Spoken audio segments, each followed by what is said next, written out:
I think I start, Mark. It's okay for you? We are on time. Yes, we're on time, I think, yeah. Yeah, perfect. I will not make it so long from my side. I just tell hello everyone. We are really pleased to be together today. I think we are for the fourth edition for this webinar. I think it's a very important moment for us.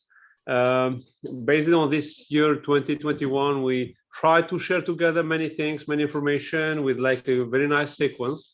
I'm really glad to thank all the people who contribute to make this event possible. I think we can take contact for the next year, for 2022, isn't it, Mark? We can to think and to give a very nice program for the next year, and then my university and myself, on behalf of all my group, we're still working together to make this kind of landscape, this kind of opportunity, a moment very important, since we still discussing with all this COVID situation, and many people are interested to be more aware of what happened about the healthcare and all the development. I think I will let you the floor, Mark, to introduce, or the colleague who will have the mic to present and introduce the speakers. Yeah, it's Lucy Nugent, I think. Yes, Lucy is the chair this evening, but I want to say only a few words. You said it's the fourth webinar this evening, but we are working now for a program for next year. It's very important to go on in the same way, because the seminars were a success story in 2021. And we wish to have also very constructive seminars in 2022, and also a very good conference together with UTT at the end of 2021 in Troyes, the Smart Healthcare International Conference from the 1st to the 3rd of December in Troyes, and it's very important for us to participate in this event, because it's the second edition of our Innovation Awards, and the winners will be announced the 3rd of December during the plenary session in the morning, and registration is free, so feel free to register. Thank you. So I give the floor now to Lucy Nugent for the moderation. Lucy, the floor is yours. Thank you very much, Mark. Good evening, everybody, and greetings from Dublin in Ireland. It's wonderful that the pandemic has done one good thing, which is to bring the world a little bit closer to each other. Tonight's webinar is about corporate social responsibility, social networks and social impact of the COVID pandemic on the different health systems in Europe. We have three esteemed speakers who will give insights from the learnings of the pandemic. As we all know, health is different to other industries. We are a people business, and therefore somewhat different. The pandemic has been very challenging in terms of obviously our staff, and they have been asked to go above and beyond, and that is not without its impacts, and we'll hear more about that. And obviously, as health managers, there's always that balance that one has to achieve between costs, resourcing, engaging and supporting staff. So I'm really looking forward to hearing our three speakers this evening. Our first speaker is Valérie Friot. My French accent, as you can see, is atrocious, so I make apologies in advance. Okay. Yeah, my English accent, please. Well, unfortunately, a French accent is much more attractive than an Irish one. I'm not sure. Valérie is currently the Deputy Director of Hôpital Champagne Sud. Prior to arriving in Troyes, she had worked for 15 years for the Ministry of Health and was the CIO of 2 rural hospitals. She has a doctorate in law, and she's also passionate about transformation of health systems. And her presentation this evening looks at the social responsibility in health systems in Europe. So the floor is yours, Valérie. Thank you very much. Thank you very much, Lucy. I'm very glad to be here tonight and to participate to this webinar organized by UTT. I know very well, and the European Association of Hospital Directors. And I want first to thank very much Philippe Blua, you all know, of course, Mark Astor and Doris Gillig, and of course Farouk Yadawi for the invitation.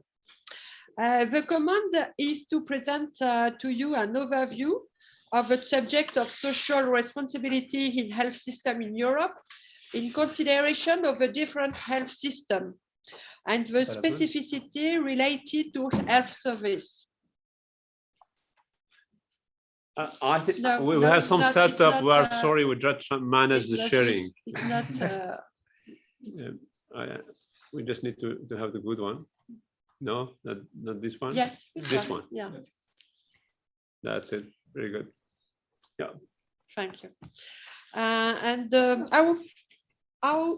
question was, how can we manage hospital in an optimal way in this period? What should we prioritize in the future? What lessons can we learn from what we have experienced during the COVID crisis? And what is the policy of Europe? The last time I participated to a webinar of the chair Connected Innovation, it was about human factor. And indeed, that's a real hard subject today, and the origin of social responsibility. So I think we are with humans' value, and humans' value are the key. Attends. Vas-y. Parfait. I'd like to begin with the definition of corporate social responsibility. You see on the slide the capacity of the business to be durable or not, or to survive over time, in order to satisfy human needs by linking the social and human dimensions with monetary and economic aspects. I think we have, I will present corporate social responsibility in health system, and the responsibility we have to do our job, not only to care for people well, but also to well organize our hospitals and take care of the impact of our action. Environmental impact, social impact, economic impact. And perhaps we feel sometimes responsible to make people live in good health, better on the territory they already live. In the French law, we speak about territorial responsibility for public health, but isn't it a link to corporate social responsibility? An author, Rousseau, in Journal of Business Ethics in 2016, wrote a very important article. And in this article, he wants to propose a definition, and a definition of finally hospital social responsibility, which is providing health service to society and creating a community of persons satisfying with their health needs. Hospital must be able to meet these needs, and we saw during the crisis how it's important in order to deliver high quality care. And the final question is to thoroughly analyze the raison d'être of the health sector. Of course, we know that the first and ontologically difference is the patient status. It's not a client status, it's a patient status. We have a person who are sick, who are old, who are near the death. We have to satisfy health for everybody. It's not for just some clients, for everybody. It's our responsibility. The responsibility also for quality patient care. The barrier of solidarity, we have to propose services for public service, emergency service, crisis management. It's our also a responsibility toward our employees, attractiveness, competence, health, and well-being. Guillaume will speak about that after me. And the management of its environmental externalities, waste production, mobility, and transport. Of course, if I take these three orientations, donc social responsibility and organization. The first one is to satisfy epidemic needs. We know what this means. Today, yeah. Deep inside. And we will see that there's some three focus on this social responsibility and organization. It's clinical governance. We must we must work with and decide and manage with all the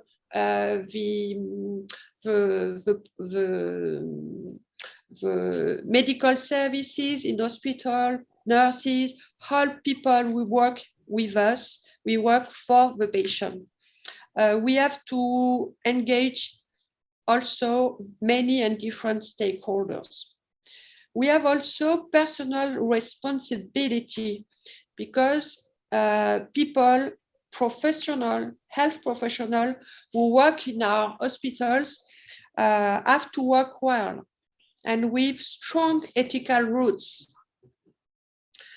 We have to develop preventions into primary strategy. We have to emphasize the patient's responsibility and stimulate self-help, responsible behaviors. It's also a component of social responsibility in our organization, in our hospitals. So according to the Aristotelian ethic, a health organization becomes good by providing good health care.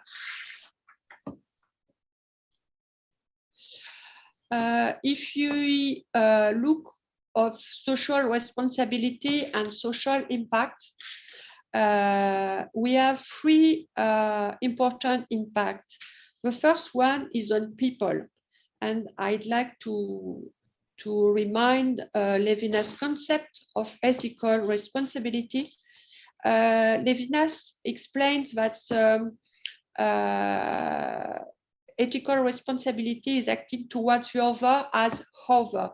The other is the same of me, but is also different, but is the same of me. We have two persons, very important, and we have to work together. We have to care together.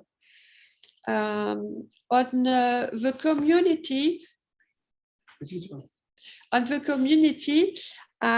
we have to remind that we have to work with all other institutions, of course, healthcare institutions, medical schools, other actors of the territory, local authorities, associations.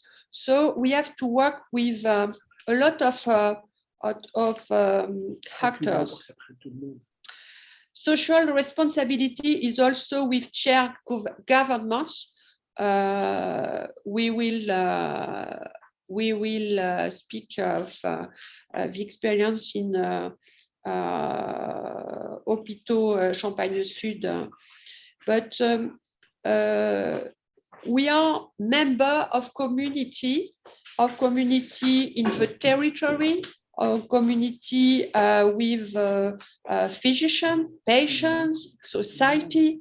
So the impact on community is very important, and with competitiveness relationship also. We have also social impact on society, because we know that hospitals have very important and function in the society, and in fact, the hospital reaches its goal of meeting the needs of healthcare, putting the doctor in a position to deliver the best possible care, with also nurses or other professionals to assist the sick, and permitting the administration to implement the accounting records necessary to evaluate our action. So we have to do the best way possible for us, for people who work in hospitals, for patients, and for all the community and the society around us. After this definition of social or corporate social responsibility and its impacts on health, I'd like to remind on many historic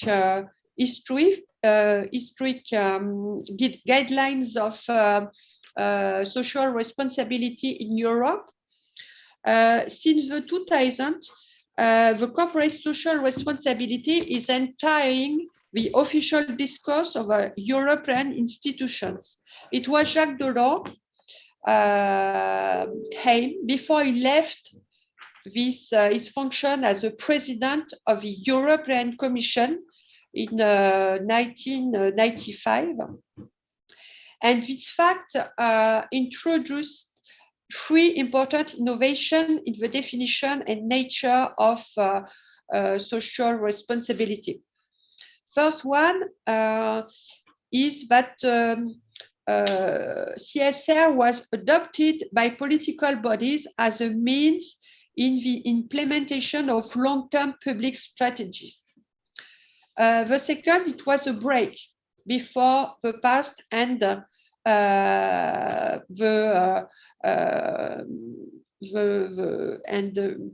deeply managerial and entrepreneurial tradition in this notion.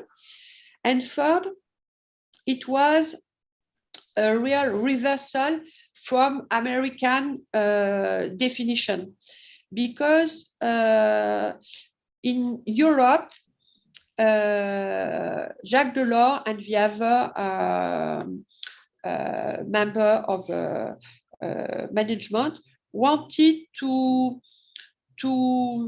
encourage the companies to support its geopolitical objectives, to encourage and not to just avoid to the threat of state intervention. It was to encourage and develop corporate social responsibility in Europe. So today also in Europe 2020, in the strategy for smart, sustainable and inclusive growth, there's targets in few domains. For example, employment for 75 employment of 2064, develop research development in climate change and energy sustainability, reduction in greenhouse gas emission compared to 1990, developing renewable energy sources, so and reducing poverty and social inclusion. So, for example, in the recent regulation, which is establishing the Recovery and Resilience Facility, the scope of the application of this facility is structured in 6 pillars, which are link. There's a lot of links between this pillar, and they are in synergy with other relevant union action. Health can't be separated from the other action of union. For example, the 6th pillar: green transition, digital transformation, smart, sustainable, and inclusive growth, social and territorial cohesion, health and economic, social, and institutional resilience, and policies for the next generation. So in Europe, there's a very importance for social responsibility and also for health. And we will see that there's a lot of links between the global politics and health. We can remember finally to chart a path to a better tomorrow in health systems after COVID. We can remember the Article 168 of the Treaty of the Functioning of the European Union, which says the Union is to complement and support national health policy. National health policy are the responsibility of states, of member states, but Union can encourage cooperation between member states and promote the coordination between their programs. In full respect of the responsibility of member states for the definition of a health policy and for the organization, the management, and delivery of health service and medical care. So it's one of the pillar of a new regulation, which is called Program for the Union's Action in the Field of Health for the period 2021 and 2027. And European Union wants today to improve and foster health in the Union, to bring better health, the capability of Union for prevention, preparedness, rapid response to crisis. It's also written in the regulation that Union want to develop medical products that are less harmful for the environment. So, and as well as the environmentally friendly production. So we see that there's a very big ambition for health, but this is also a big ambition for social responsibility in all the policy of Europe. So the next one is the announcement of the creation of an European Health Agency, Preparedness and Response Authority, HERA, which shows the will of European Union to complete health union and to integrate it with social responsibility. So, in conclusion, I will end with German philosophers In the first day of COVID crisis, in March 2020, the German philosopher Jürgen Habermas said in Le Monde, in this crisis, we must act with knowledge. There is no knowledge. We know today risk. We know the evolution of technology, of the impact on the environment, of the way of life of people. And we know the impact of our action as directors. In the principle of responsibility, Hans Jonas proposed a new imperative: act in such a way that the effects of your action are compatible with the permanence of an authentically human life on Earth. I think social responsibility is a great challenge for European hospital directors, don't you? Thank you. Thank you very much, Valerie. And I love that ending. I think that's food for thought. If anyone would like to ask a question, they can use the chat box. I'm just going to kick us off, if I may, by you talked about social responsibility, but also the patient's responsibility for their own behaviours, and then as hospitals being members of the community. My question, I suppose, how can we engage with patients and influence them to actually modify their own behaviours and take more responsibility for their own health? Yes, it's a very it's a question we have in our strategy. I think first we have to explain and inform them, give information of what the treatment is for them, and how it's important. It's to know it and to engage in it.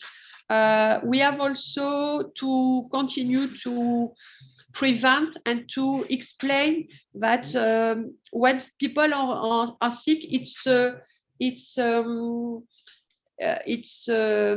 whole person with impact, and that's what we drink, what we eat is important. So we have to continue, and we have to meet them. Yeah. And how? We have to meet them and to encourage our doctors, nurses to speak with them and to listen to them. And it's very, I think it's very cultural, and we will have to begin to speak very much more with them, because in our hospital we have representatives of patients, but it's with all patients that we have to speak, and the population. So we ask to some voilà autre comment dire, autre façon, other ways of engaging, other ways to associate them. That's right. Thank you very much, Valerie. And in the interest of time, I'm going to move us on to our next speaker, but please put questions in the chat box, and we can always come back at the end for further questions and answers. Let's see, I want just to add another, just a word, not a question. Is certainly the question you are asking is a little bit wider than only the social cooperation or the acceptance. I mean, we are living something strange today with the vax, anti-vax, something like this. It's more wide how the people are dealing with their own healthcare and the healthcare of the others. I think it's an open question, not only for Valérie, but it's a little bit, we can think about that. Absolutely, absolutely. And there are multiple ways of engaging with with the community. I know in our hospital, our consultants go out to local primary schools and talk to young children about how to prevent stroke and to understand stroke. So then when their grandparent has a stroke, they understand it, and they also know how to talk to their own parents to prevent it. So and I think there's plenty of opportunity to share those kind of learnings. And thanks very much. So our next speaker is Paul Bunka. Paul is the director of the Flas Klinikum in Klingenmünster in Germany. That was my schoolgirl German coming out. And in the state of Rhineland. He is also the CEO of an outpatient department facility in the region around Kaiserslautern. I should have said actually, obviously, that the Flas Klinikum is a facility for mental health services in the Palatine region. Paul's main focus is improving strategic and leadership issues in institutions for mental health services in the south of Germany. He also has a diploma in economics and public services. And he is also investing since 2019 in the provision of integrated services to redefine the role of mental health hospitals in the network of services in the community, which I know is a topic that we're all very interested in. He is also a member of the European Association Mental Health Subcommittee. And since July 2018, he's member and secretary of the Board of Mental Health Europe for the umbrella organization of community-based services in Germany. And he's a member of the Commission for the Psychiatry of the German Association of Hospitals. And I could keep going on, actually, Paul, but in the interest of time, I'm going to hand over to you. Okay, thank you. This is very fruitful what you said. It's part of my narcissism to hear how great I am. So anyway, I'm not very great. I'm just a normal person anyway, and try to do my job for over 20 years in the mental health service here in the southwest of Germany. I said before that our region was very, very influenced by the French and especially by Napoleon. And our institution was nearly founded by Napoleon in the 19th century. And the first view how mental health service could be came over from France to the Palatine region. So it's a European view, I guess. So I would like to share my screen if is this okay for you, and would like to start with my little talk. So, but before I start, I would say it's very important that we have always mental health. And it's always good to have it, and it's mental health at the moment. It's very important. It's very important. So, despite COVID-19, we have to think about mental health. As you may know, we have a fourth wave here in Germany, and it's getting worse and worse and worse day by day. And normally, the psych hospitals are not so in the focus, but at the moment we are very in the focus because people need help. So, and we realized for a long time this year when we had an international conference in Berlin, we had Emily Mendenhall at the conference, and she told us that the pandemic, it's not a pandemic, it's a syndemic. Syndemic was first figured out with diabetes. And I think everybody knows that diabetes is a social disease because it's a behavioral thing, it's a medical thing, it's a social thing, and so on. So therefore, we realized at this conference at the beginning of the year that the COVID is a syndemic because it's influencing every part of the health system, and especially the psychosocial care system all over in Europe. So before I go on, I would like to give you a little agenda for tonight.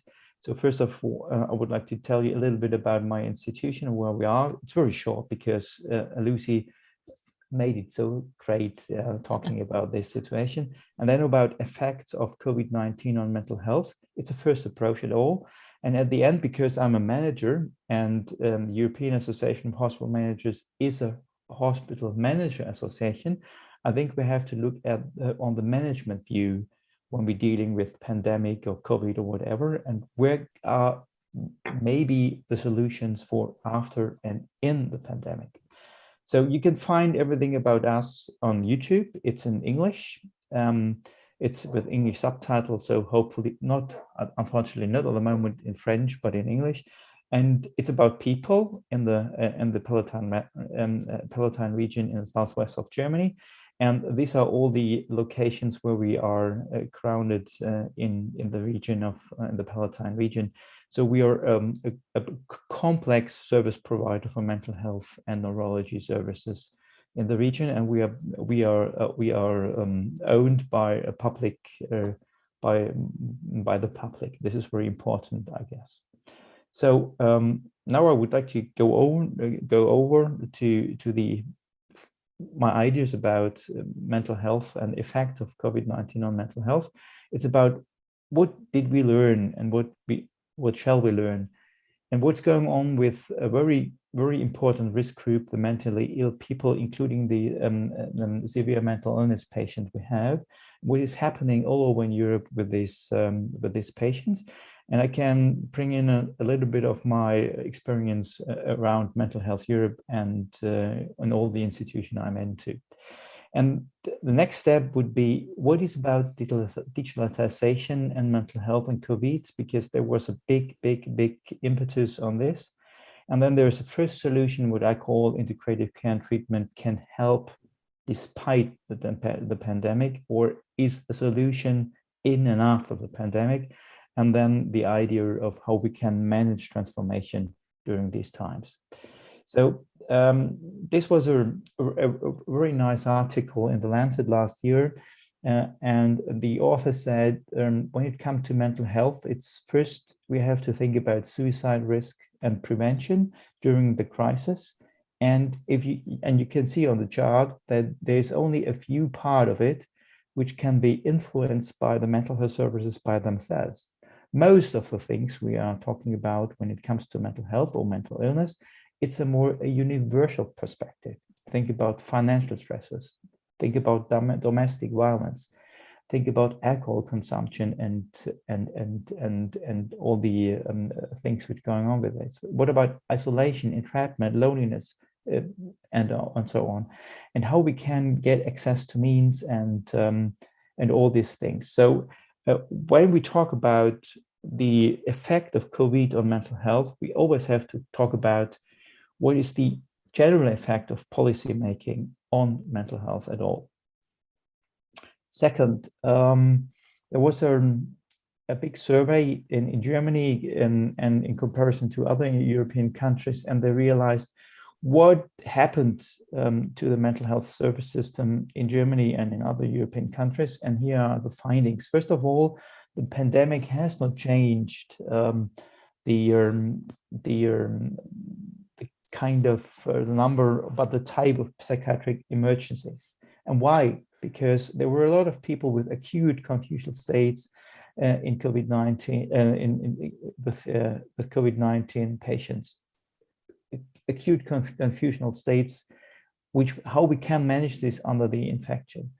There was the problem of prohibition of visits as a cause of significant psychological distress. And we are in the same phase now in Germany. What kind of visits are now possible anymore? And there was a big fear of COVID-19 infection under the patients and in the public at all. And there is this exit restriction burden which was going on and still is going on. And a lot of socio-economic problems as a result of the pandemic came to the people, and they brought this to the service providers all over in Europe.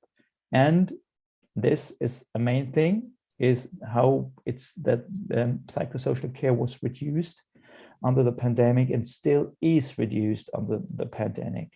And you can see all over in Europe that people, they are not so they don't want to go to the service providers at the moment, because they think I can get an infection. They think there is no right service for me. And maybe they think, yeah, I have no time to do it, or I have no means to do it anyway.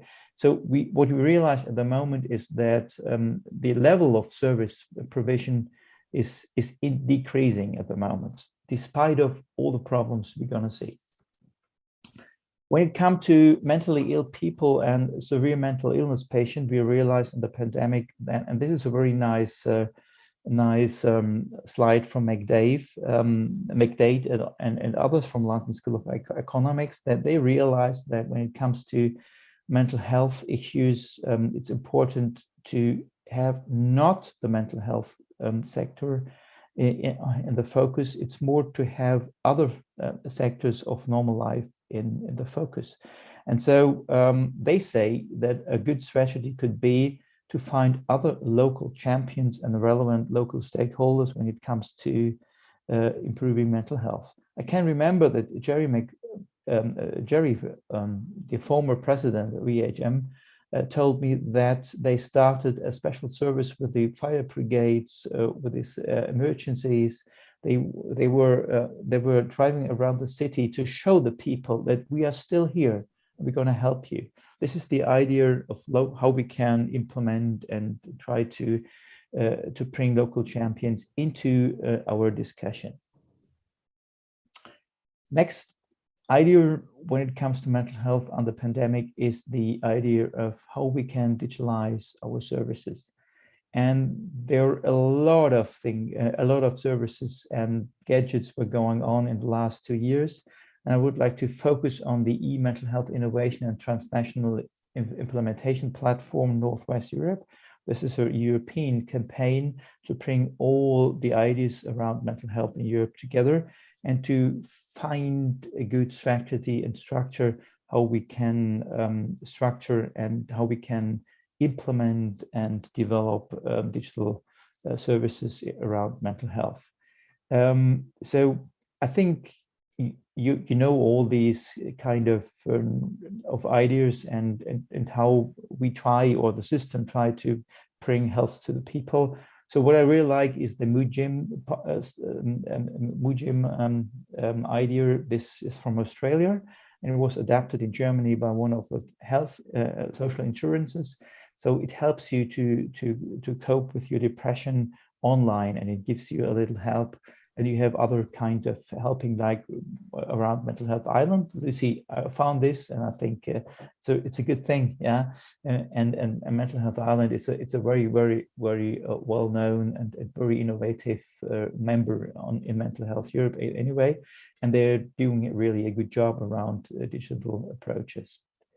The second part when it comes to digitalization is that you have not only to think about gadgets or to think about the app, you have to find a strategy how you can implement digitalization into your services. So first of all, you have to think about healthcare improvement of diagnosis, therapy, and aftercare. This is one part in the digitalization process. The next one is how we can manage operating processes at all. So this is the more efficient thing. And the third is, which is not always seen, is user authority and participation. This is what I think is the main focus.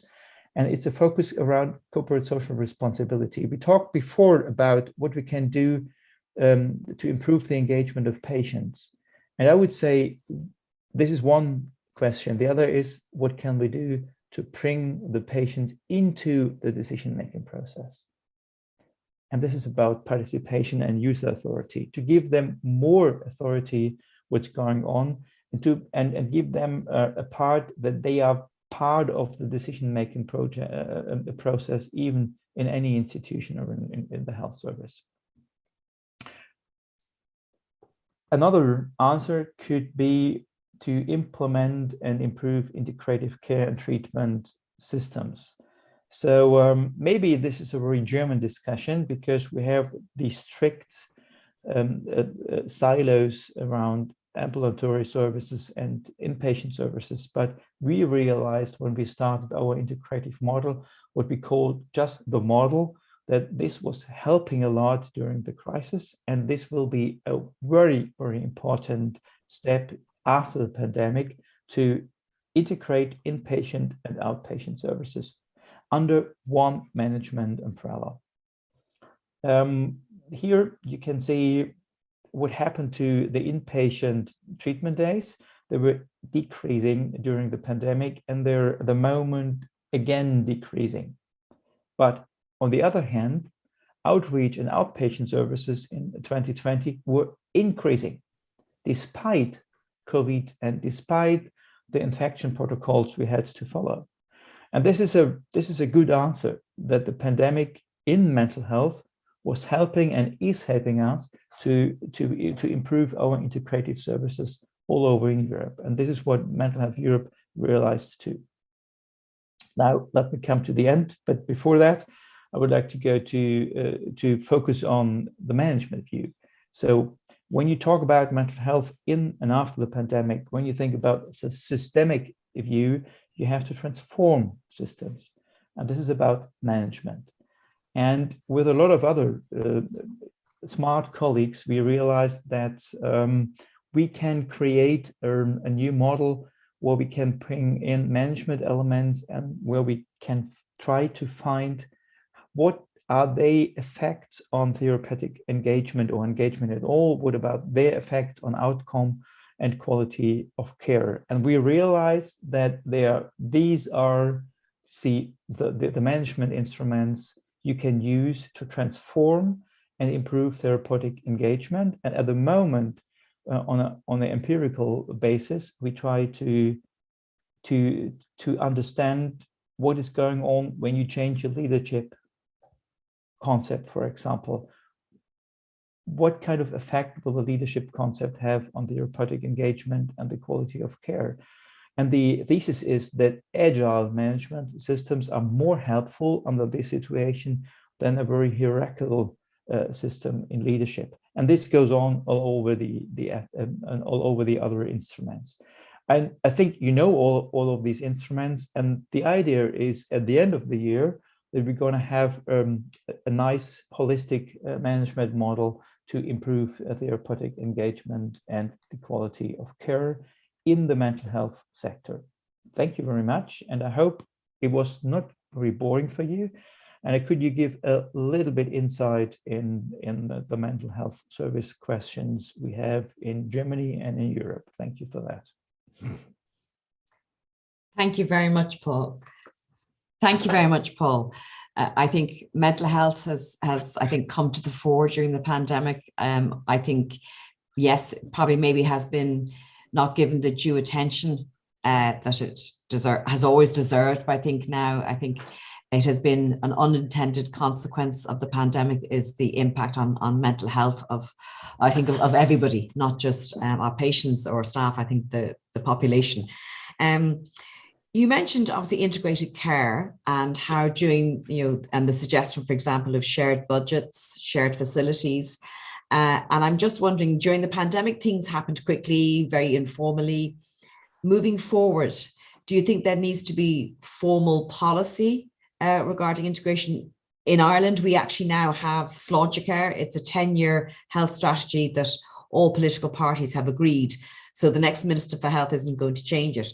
And that has given, I suppose, the formality and the impetus to actually consider doing things you are suggesting. Do you think that is a requirement, or can it be done on an informal footing? No, you have to put it in legal structure at all.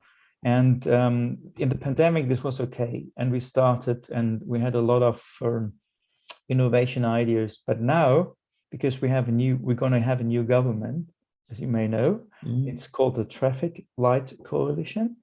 Yeah. But you won't find a lot about this on their agenda.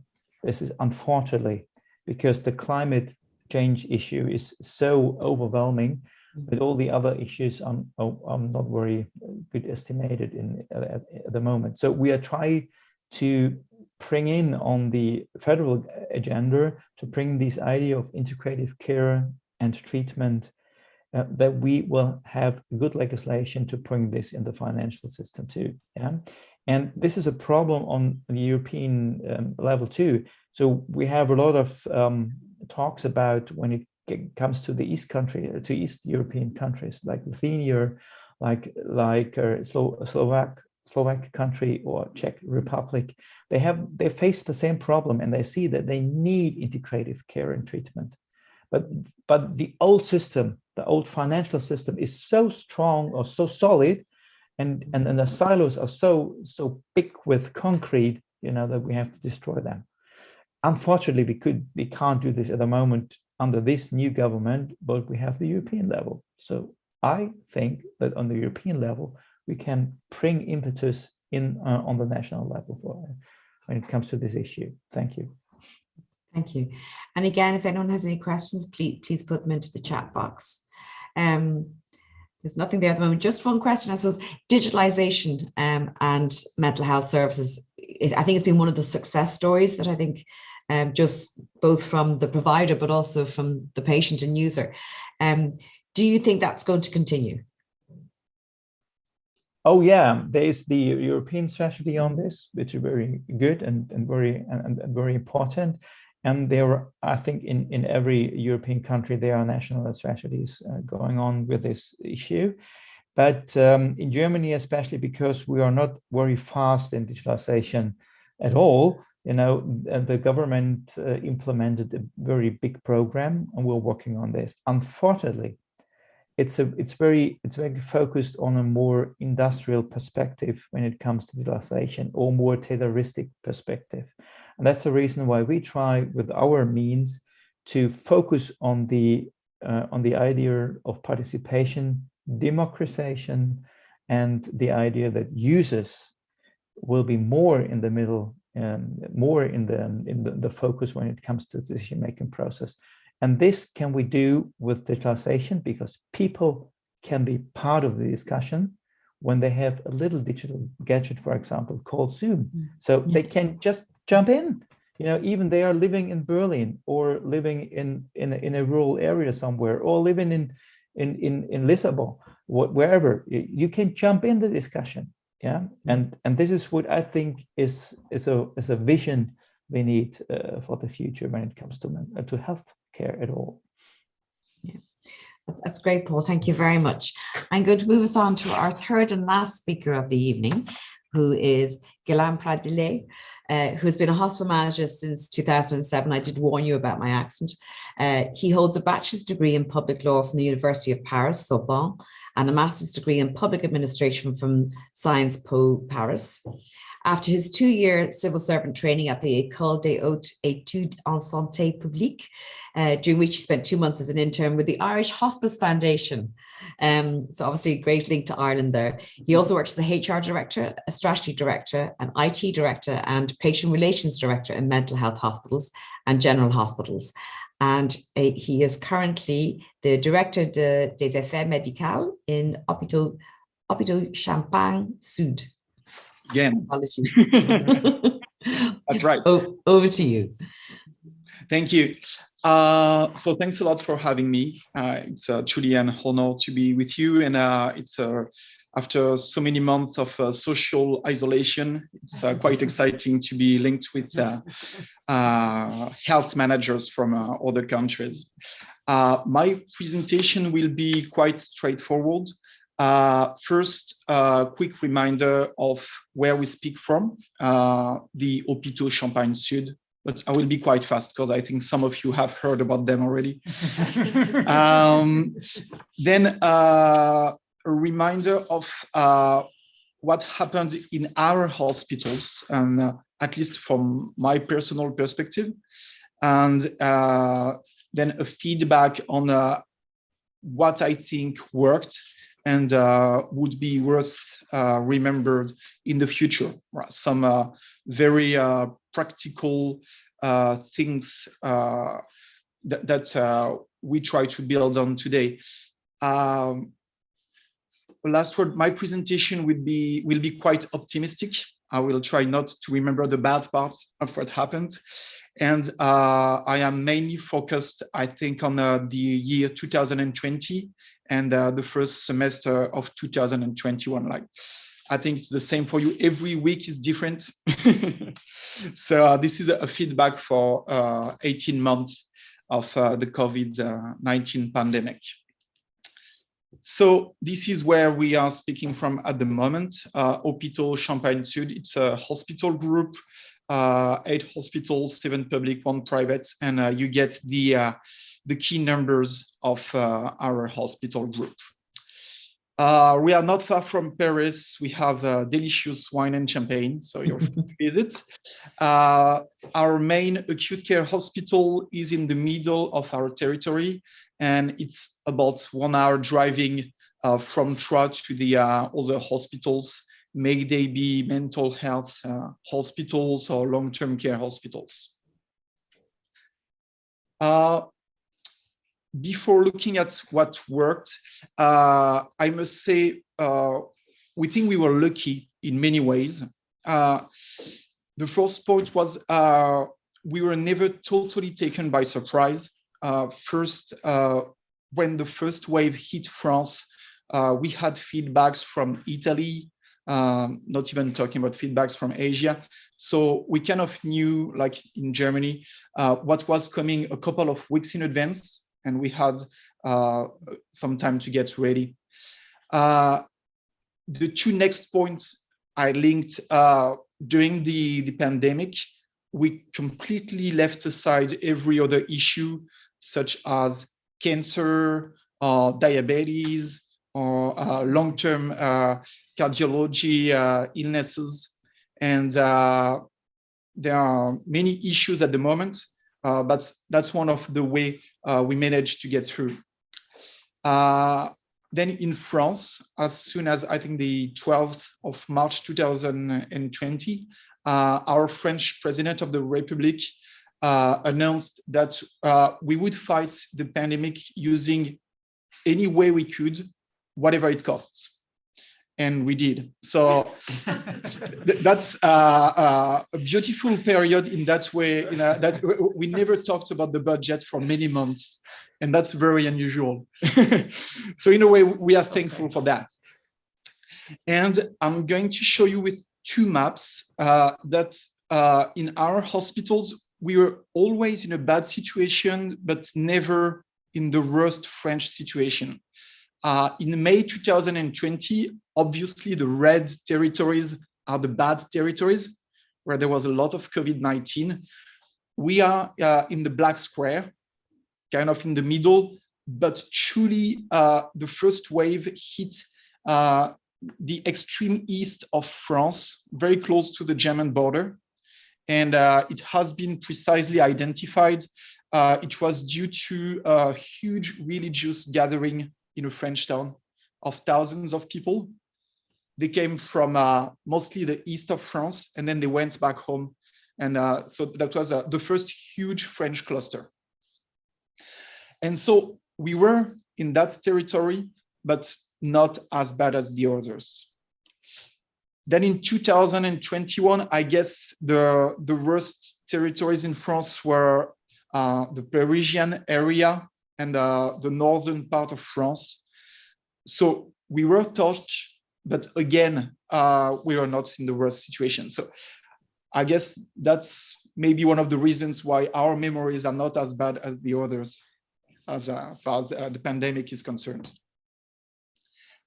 Another good part, I guess it was the same for you, but there was a huge solidarity wave in our hospitals. So these are only a few pictures of what happened, and pictures our staff and teams took to say thank you to the restaurants, the shops, the companies that tried to bring useful equipment, but also a lot of chocolate, wine, and exotic food.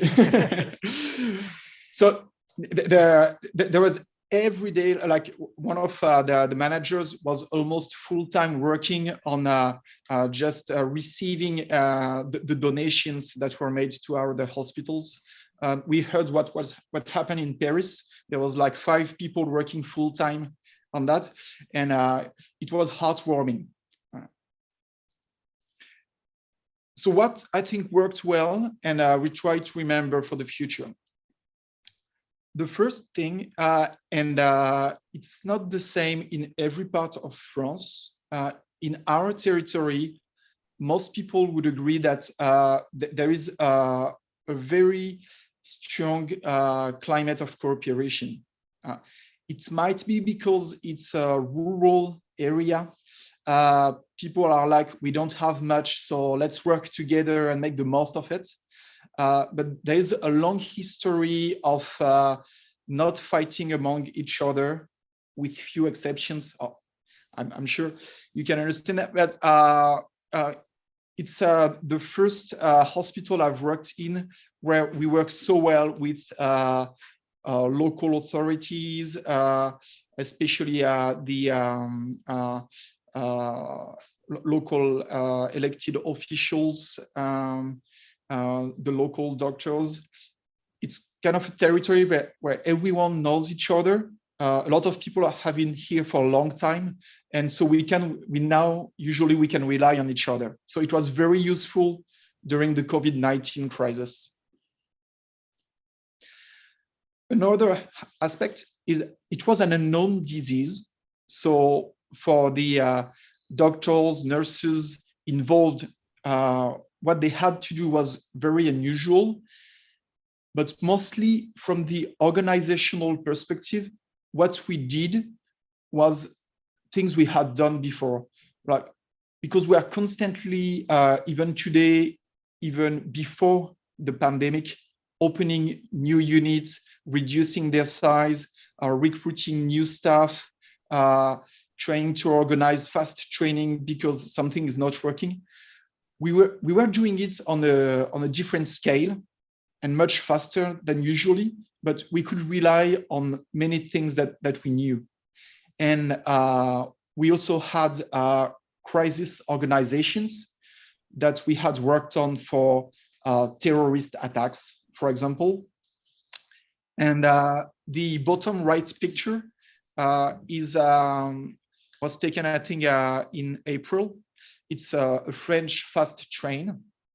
And only 6 months before the pandemic, the French government had worked on ways to transfer victims from a terrorist attack to other hospitals.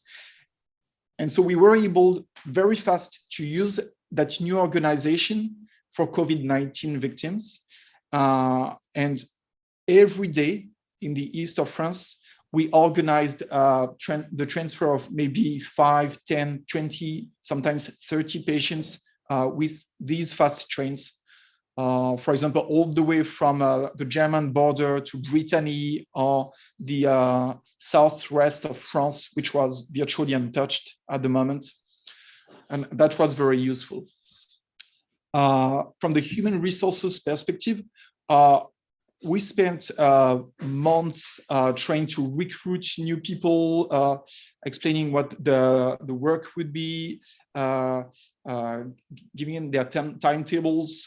Some of these people even wanted to be paid at the end of the month, so we had to look after that. But mostly it was a large amount of work, but from the organizational perspective, not so much different at what we were doing before. Again, maybe it's a bit optimistic, but it's the way I perceived it, and I still do. I think during that time, the leaders truly acted as leaders. So not only the great president of our European Association, but our medical leaders, our chief nurses, head of nursing. I think it was truly a time where most people revealed the best of themselves. Maybe it's a bit an angelic view, but those were some really intense times. And we made some connections during these times that were truly due to what people did. A lot of people truly lived in the hospital for many months. They left aside family issues, personal issues, and they demonstrated what they expected from others, and that again was appreciated. In our organization, we had experts, And I think they were just at the right place. We spent a lot of time listening to their intake of government guidelines, recommendations, but they didn't take decisions. They were very central to the decision-making process. And we listened to them daily because there were daily news on everything. But we didn't change fundamentally our governance for the time being. What we did also was more than usually, every important decision was a collective decision to a level we had never experienced before. And I think it was very important to do so in a context where everything was so uncertain. Right? We were unsure of what to do. One day, the guidelines were to do black, and the other day, the guidelines were to do white. And in order to reassure each other and to feel comfortable in our decision-making process, the collective aspect was truly fundamental. We tried to make room for ethical questioning. There wasn't much time for that, but we did. And we appreciated that the medical units who were the most engaged in the fight against COVID-19 had integrated the ethical questioning in their daily staff, especially for hard decisions to make. They were collective too, and they weren't purely technical decisions, but ethical decisions too. What we might have done better, I'm not sure who, was to integrate more user experience feedbacks, which is hard in a time of crisis. And Paul talked about it for mental health management. I think it's one of the questions for tomorrow too. I'm very bad at PowerPoint presentations. This is my only attempt to try to write something of my own. I don't think I have a pointer. You have it in the screen. I do. Oh, okay. So on the left, well, that would be the way our hospitals usually work. Everyone manages their own business, and we are connected, but we do our work, and usually it works well. What we could have feared would be that during the COVID-19 crisis, everybody would have shrinked and tried to just do what they were supposed to do, but nothing more, and be very conscious on not doing something that they would be found guilty of if things worked out badly. And what I think actually happened, so I call it the grape functioning, to do some beautiful French wine. So it looks like a grape, but maybe that's just me. So we brought other actors, the local authorities, through the state agencies. We had daily communications, and I think our responsibilities expanded and overlapped. So we felt we were accountable for what happened for others, and we tried maybe a little bit more than usual to understand what the other people were going through, and to make collective decisions with the other actors. The communication process was truly different. We had many meetings every day, like 9 a.m. It was like the experts said what the news from the night were, and we had the medical meeting, and then the top management meeting, and then there was like the purchase meeting to know if we had enough masks for tomorrow. In the evening, there was like other meetings, and between the meetings we were supposed to do things because the decisions had been made. So it was quite hard. but it was very pleasant in the same way because we all had the information and we all felt associated to every decision. And I had the feeling the level of detail was truly mesmerizing. I remember that we had daily audio meetings. I don't know why they were just on the phone with the 12 hospitals groups in our region. So that's something like 5 million people. And every day we know precisely how many acute beds were left for COVID-19 patients in every single hospital of the region. And we talked about what we were going to do, which patients we were going to transfer where. I don't think it can work that way every day continuously for every issue, but that was really, truly, for me, astonishing. And one of the last things, and that's what we try to continue today, is we try to take care of the staff and the carers, and sometimes of ourselves. So that's what Valerie and Paul talked already. Notably the direct communication with small teams. I was gonna write management by working around, which you think with COVID-19, we tried not to walk too much around all the time because it was not advised, but still we tried to eat a little bit. And I remembered the a phone call I got from a doctor one day, and they were working in the intensive care unit. And they got food delivered every day because they were not allowed to move within the hospital. And what they really needed were French fries. Right? They wanted French fries because they had the patient food, which is not bad, but it's very healthy. So they were fed up with boiled vegetable soup and that kind of thing. So they wanted some greasy French fries. Right. And French fries are Belgian. We all know that. Right? And the USA, they call them freedom fries sometimes, or they used to. That's a different story. But so we tried to look after that, to look after the children of the staff, and so they were not too worried for what happened to them while they were working in the hospital. And this is my conclusion. We are going to try to work on the 6 points we saw previously. And nationally, there are a number of bills that were passed by Parliament in 2020, 2021 that try to build on that national experience.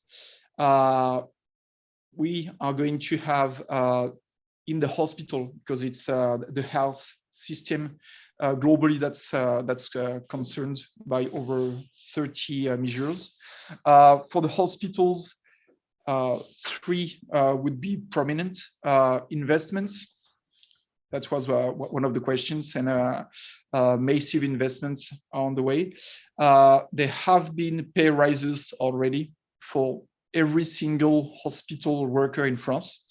So to be very concrete, it's 186 euros per month in addition for every French worker since I think last autumn. And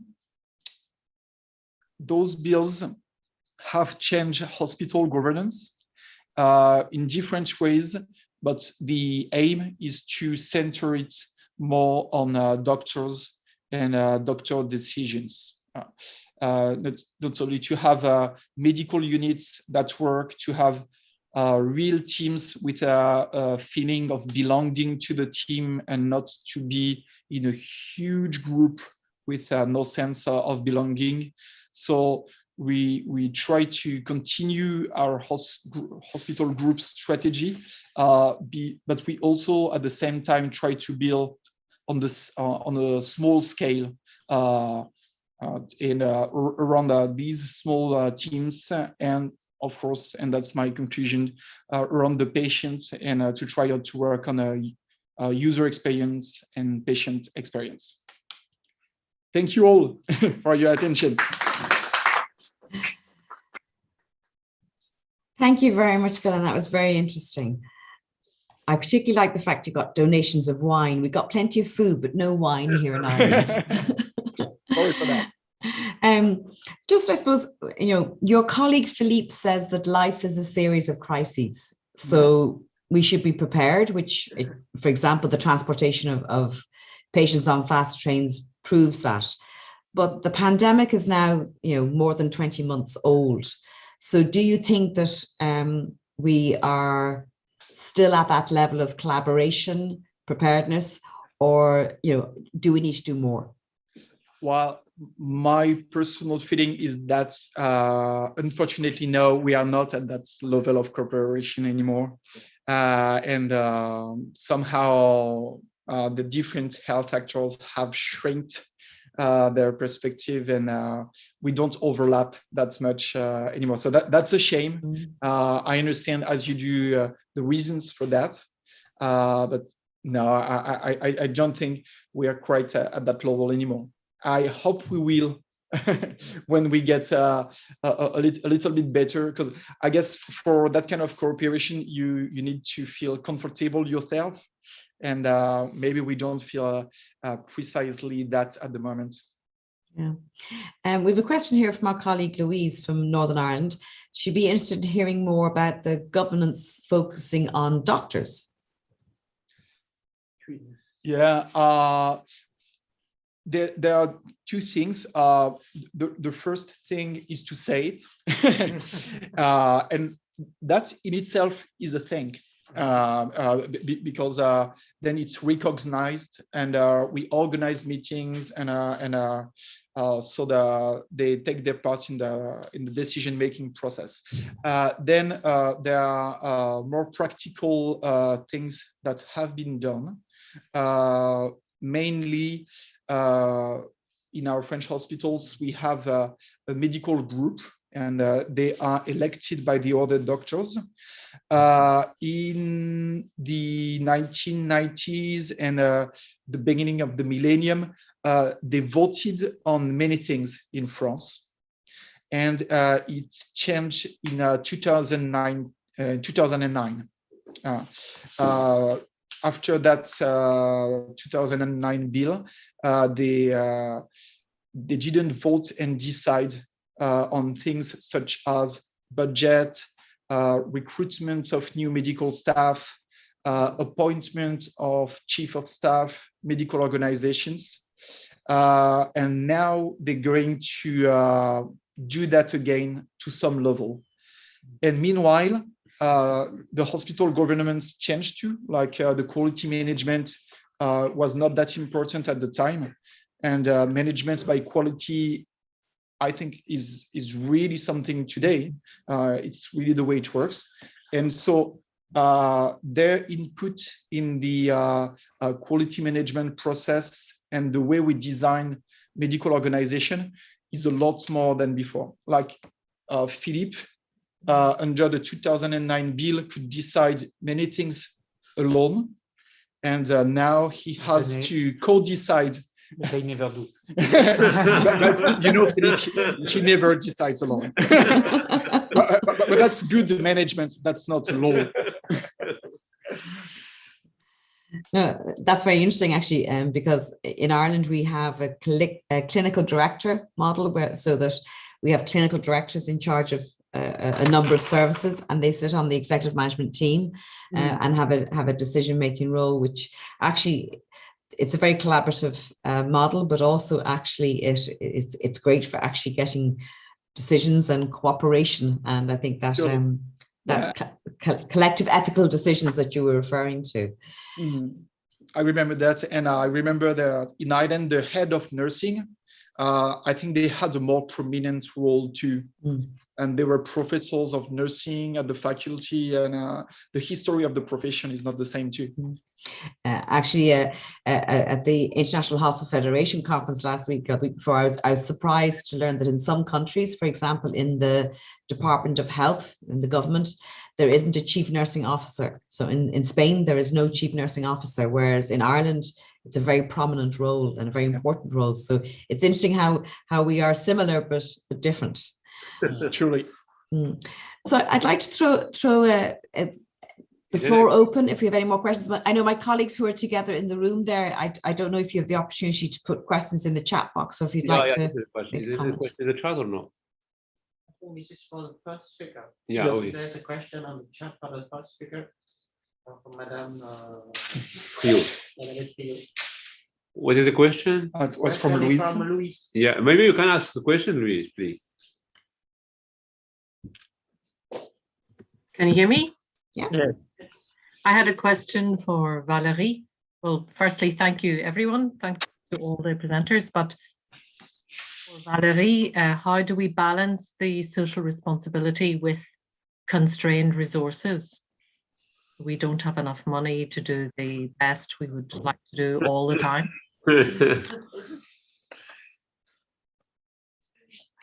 I think it's we spend a lot of money for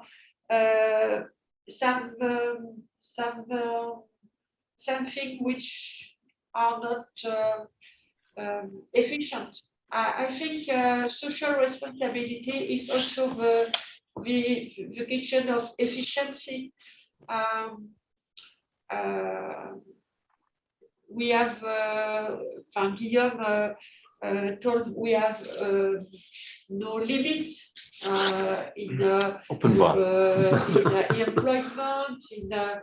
But I think in the health systems we can care with a very high level of quality, but we can make difference. For example, if we work with local authorities, with in the territory, we can develop prevention. We can develop self-help. So I think we are in the moment. We must care different. We have to try to experiment. In the Hôpitaux Champagne Sud, we experiment population responsibility. It's a way to care different and to have results. We have to have results for people, for the population, for the poor population, because for all people. And I think we have to work. Guillaume told about the cooperation. I think we must develop cooperation between social responsibles, health authorities too, but also all things which improve health, nature. So I think it's difficult today because we have models, but we have to integrate health in all policies. So I think the European Union policy shows that there's reflection,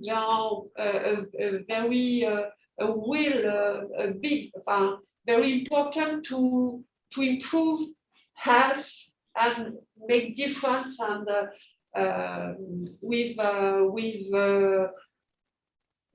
not too much money, but the period in the few months and the few years will be very difficult for hospital finance, economic hospital, because we are in the situation very difficult, and we have difficulties to employment. So we will have a period very difficult. I think all in Europe or in France, we will have this period, but we must continue to propose, to experiment, and people want to take care of them different.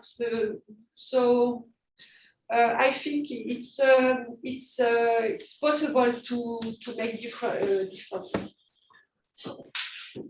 Thank you very much, Valerie.